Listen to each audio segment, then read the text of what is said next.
Hello. हमने discuss किया था द मोनोहाइब्रिड क्रॉस और मोनोहाइब्रिड में जो लॉ डिस्कस किया जाता है that is called the law of segregation. Segregation का मतलब होता है separation.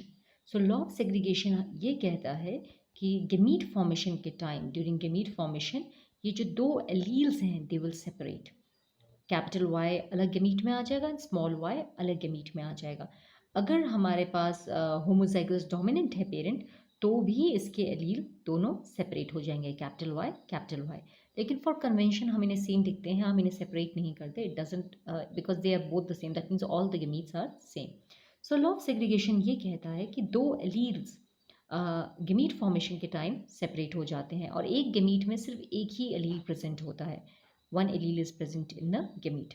Point one. Point two, जैसे कि आप यहाँ देख रहे हैं कि मेंडल्स का मेंडल के लॉ के अकॉर्डिंगली जो इंडिविजुअल्स होते हैं वो डिप्लॉयड होते हैं। They have to sets of chromosome, एक फादर से आता है और एक मदर से आता है। और ड्यूरिंग गेमीट फॉर्मेशन एक स्पेशल टाइप की सेल डिवीजन है जिसे मियोसिस कहते हैं, वो होती है। और इस प्रोसेस में आपके दोनों क्रोमोसोम सेपरेट हो जाते हैं। And because the chromosome contains the allele therefore the alleles also separate and each gamete contains only one allele. हर गेमीट में सिर्फ एक ही एलील ट्रांसफर होता है।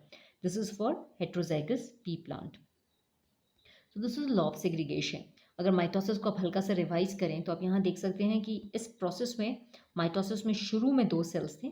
ये कंडेंस होकर इन्होंने हर क्रोमोसोम ने एक क्रोमेटिड बनाया है।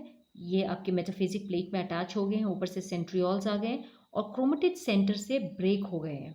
तो दो क्रोमेटिड ऊपर चले गए एंड दो क्रोमेटिड नीचे आ गए। एंड बीच में जब सेल डिवाइड होता है तो आप देख सकते हैं कि हर सेल में दो क्रोमोसोम्स प्रेजेंट हैं। तो पेरेंट सेल में भी अगर टू डॉटर सेल्स हैं तो आपकी पेरेंट सेल में भी अगर दो क्रोमोसोम हैं तो डॉटर सेल में भी आपके पास दो क्रोमोसोम होंगे। So therefore mitosis is known as equational division, जिसमें क्रोमोसोम नंबर इक्वल रहता है। लेकिन अगर आप मियोसिस की तरफ ध्यान देंगे तो मियोसिस में शुरू में चार क्रोमोसोम्स थे। That means the individual is diploid. हर क्रोमोसोम का एक पेयर प्रेजेंट है, यानी कि they are in homologous chromosome.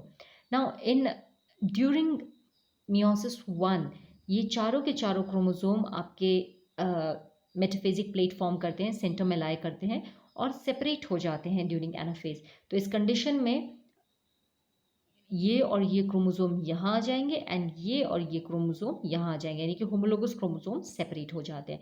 तो आप देख सकते हैं कि मियोसिस वन आपका रिडक्शनल डिविजन है। शुरू में आपके पास चार क्रोमोसोम थे, अब आपके पास सिर्फ दो क्रोमोसोम है। अब क्योंकि आपके क्रोमोसोम के पास आप देख सकते हैं it is still divided into chromatids, तो ये बीच से भी डिवाइड होगा, बीच से भी डिवाइड होंगे। और हर क्रोमोसोम ये देखिए ये ऊपर वाला यहाँ चला गया, नीचे वाला यहाँ आ गया। सिमिलरली नीचे वाले क्रोमोसोम में से भी दो पार्ट डिवाइड होगा, ऊपर वाला हिस्सा यहाँ और नीचे वाला हिस्सा यहाँ। सो मियोसिस टू हमारा इक्वेशनल डिवीजन है। अगर यहाँ पे दो क्रोमोसोम है तो एंड में भी दो क्रोमोसोम होंगे। But overall meiosis is a reductional division. So initially if you have four chromosome तो डॉटर सेल में दो क्रोमोसोम बच जाते हैं। तो लॉ ऑफ सेग्रीगेशन भी हमारा यही कहता है कि अगर आपके पास ओरिजिनली फोर क्रोमोसोम प्रेजेंट है तो आपके पास फाइनली दो क्रोमोसोम बच जाएंगे and that is called the reductional division, right. तो चलिए अब आगे बढ़ते हैं। This is known as the dihybrid cross. Dihybrid cross. Dihybrid cross में मेंडल ने दो ट्रेट को स्टडी किया था। आप देख सकते हैं first trait is the colour of the seed. Seed का कलर या तो येलो होगा या फिर ग्रीन होगा। क्योंकि येलो डोमिनेटिंग है तो हम जो सिंबल है वो वाई से लेंगे, वाई। और हम ये भी जानते हैं कि because a plant is diploid तो हम इसे दो बार लिखेंगे Y Y. That means it has two sets of chromosome. और रिसेसिव वाले को हम स्मॉल लेटर में लिखेंगे small Y small Y. The second trait that we are going to study is the shape of the seed। तो आप shape of the seed हमारे पास दो हैं, round seed and wrinkle seed. क्योंकि राउंड हमारा dominating है तो हम इसे लिखेंगे आर आर और रिसेसिव वाले को हम लिखेंगे small R small R. These are the parents, हम सेक्सेस लिखेंगे ऊपर मेल एंड फीमेल। उसके बाद यहाँ पर आप देख सकते हैं यहाँ पे जीनोटाइप लिखा गया, you can write down genotype here. और आप नीचे लिख सकते हैं फिनोटाइप, यूजुअली फिनोटाइप ऊपर लिखा जाता है इन इसका फिजिकल कैरेक्टरिस्टिक। और लेफ्ट हैंड साइड में आप पेरेंट्स लिख सकते हैं ना। जब इसकी गेमीट फॉर्मेशन होगी तो आप देख सकते हैं कि इस जीन का भी सिर्फ एक ही एलील आएगा, यानी कि कैपिटल वाई। और आर आर से भी सिर्फ एक ही एलील आएगा। तो गेमीट में because this is a dihybrid cross, तो एक गेमीट में दो एलील्स प्रेजेंट होंगे, capital Y and capital R, और इस कंडीशन में small Y and small R, and these are called gametes. And ये गेमीट्स फिर फ्यूज होके बनाएंगे आपका F1 जनरेशन।